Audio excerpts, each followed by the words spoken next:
Hi again, everyone, and welcome in to Cincinnati Bengals Talk. I'm James Rapien of allbengals.com, and we are just 3 days away, from Bengals Bills in Buffalo as the Bengals hit the road to play, in Jamar Chase's words, the Buffaloes.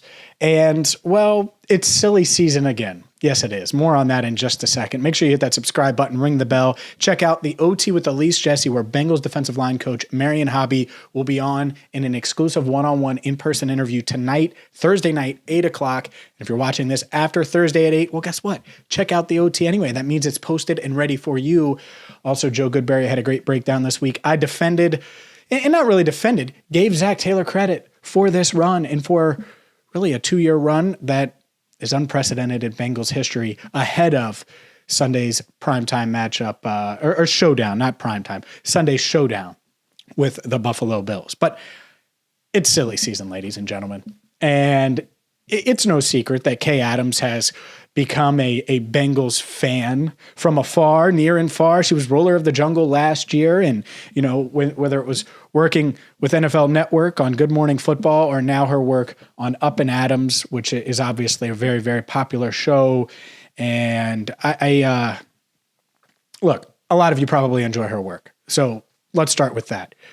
Well, former Rams, Ravens, Chargers safety Eric Weddle was on the show earlier today. And look, Eric Weddle played for many, many years. And I'm just looking. I mean, he played for, what was it? Yeah, 15 years. I mean, the guy, or 14 years rather, came back last year. Obviously, we know what he did helping the Rams and all of those things. But Eric Weddle is the latest person to doubt Joe Burrow.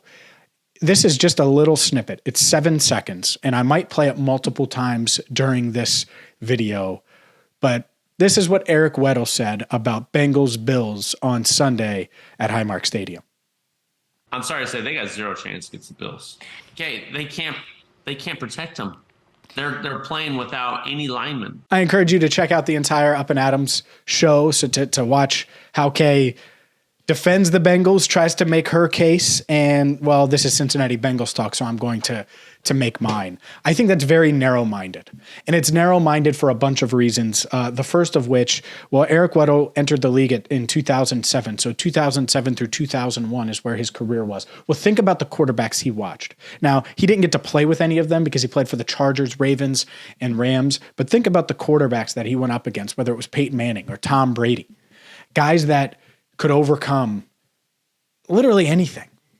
And Joe Burrow did that last year.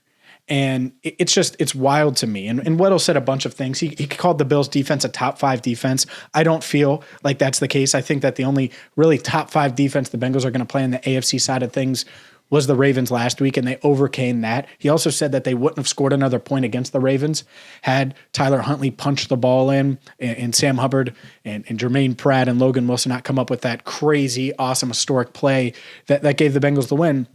And you could argue that, whatever. I'm not here for hypotheticals.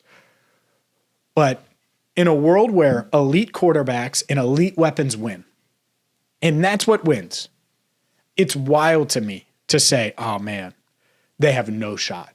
Now, is it going to be tough? Absolutely. Losing 3 starting linemen in a span of a month, and that's what has happened to the Bengals, that is tough. But the Bengals offensive line was operating pretty well without La'el Collins against the Bills. And I know it was only a drive and a half, but it's the case. No Von Miller. This Bills team has struggled to get pressure on the passer, and they've been vulnerable as a defense in recent weeks. I don't know. I think that this is going to be a high-scoring game. I think the Bengals do have a chance. Now, are the margins, like I talked about earlier this week, much smaller because of the offensive line issues? Sure. But to say that it's going to be a vanilla game plan where it's just quick game, I don't think that. And the reason I don't think that is when you don't have an elite defense, Joe Burrow can slice and dice you up, and his pocket presence is much better now than it was when Eric Weddle faced him last February. It's much better now than when Joe Burrow went into Arrowhead and broke away from Chris Jones and really made the Bengals offensive line look much better than it was because they got beat like a drum in the AFC championship game, and Burrow made them look good a week after getting sacked 9 times against the Titans. If he's seeing it well, and I expect him to be seeing it well on Sunday, they have more than a chance.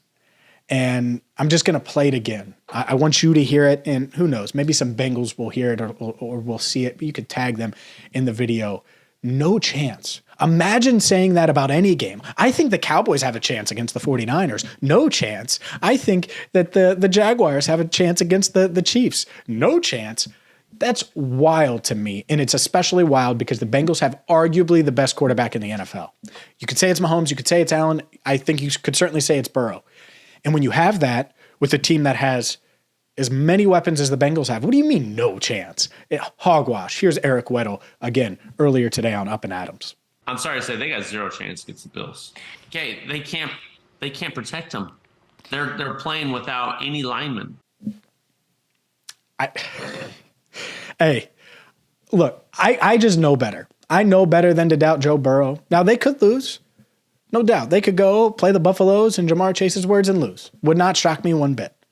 But this idea that they have no chance, don't buy it for 1 second. I'm selling all of that stock and punting it, much like a Drew Chrisman punt that, well, they need him to be punting the ball pretty well, according to Eric Weddle, because it sounds like that's all they're going to do on Sunday, apparently. So it's wild to me at this point to ever say that about Burrow, ever say that about Jamar Chase, ever say that about T. Higgins. Like, quick game and go balls. Like, let's just say it is that vanilla game plan. You realize that if Chase and Burrow are on, quick game and go balls could turn into 21 points. Chase could have 3 touchdowns that way because a quick slant could turn into 6. A go ball could turn into 6. There are multiple ways where that can happen. I'm giving the Bengals plenty of chance and more than a chance. I think they have a really good shot to win in Buffalo. It's not going to be easy. And we'll get to my prediction. We'll have a ton on this game today. I'm going to the Bengals locker room in just a bit, so stay tuned for all of that coverage as well. But this one goes out to Houday Nation. Fantasy Life knows how you guys feel about ruling the jungle, so they're giving you some action as the Bengals head into the Wild this weekend in Buffalo. By using the link in the description, you can bet $10 and get $200 on BetMGM if any NFL team scores a touchdown this week. But you got to do it now by going to the link in the description, and all you have to do, click that link, boom, bet $10 and get $200. As long as you're 21 or older and located in Ohio, it's that easy. Gambling problem, call 1-800-GAMBLER. And if you want team tips, betting picks, and more, make sure you subscribe to the Fantasy Life newsletter at fantasylife.com. That link also in the description. The Bengals have more than a puncher's chance. I think it's cute to dismiss them like that. Maybe it's because Weddle's salty. His Ravens didn't make it. I don't know. That's wild to me. I would never say that. And even from afar, let's say this wasn't Cincinnati Bengals talk. Let's say this was Buffalo Bills talk or Baltimore Ravens talk or Pittsburgh Steelers talk or whatever channel you want to say.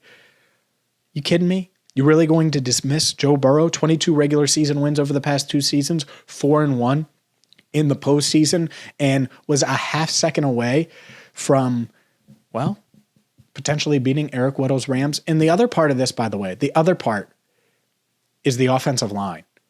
The guys that they're relying on played last year. It's not like they're going to guys that weren't playing and in the lineup during that postseason run. Jackson Carman played a ton, 35 offensive snaps in the AFC Championship game. Akeem Adeniji was a starter and has looked pretty good at right guard. And Max Sharping, coming into this year, made 33 starts, had started playoff games for the Texans as well. It's not like these guys aren't experienced anymore and that they're rookies. And so are there weak links? Absolutely. Do I expect this offensive line to be awesome? Not necessarily, but I do think that this Bengals team certainly has more than a puncher's chance in Buffalo. We'll see if they get it done. Make sure you check out everything we have right here by hitting that subscribe button, ringing the bell, and stay tuned because we have a ton, by the way, if you missed it, Jamar Chase, Joe Burrow, Zach Taylor, and so much more in one spot right here on Cincinnati Bengals Talk. So for Andrew Foxmiller, our channel coordinator, I'm James Rapien signing off for now, where the Bengals apparently have no chance against the Buffaloes. Thank you so much for watching Cincinnati Bengals Talk.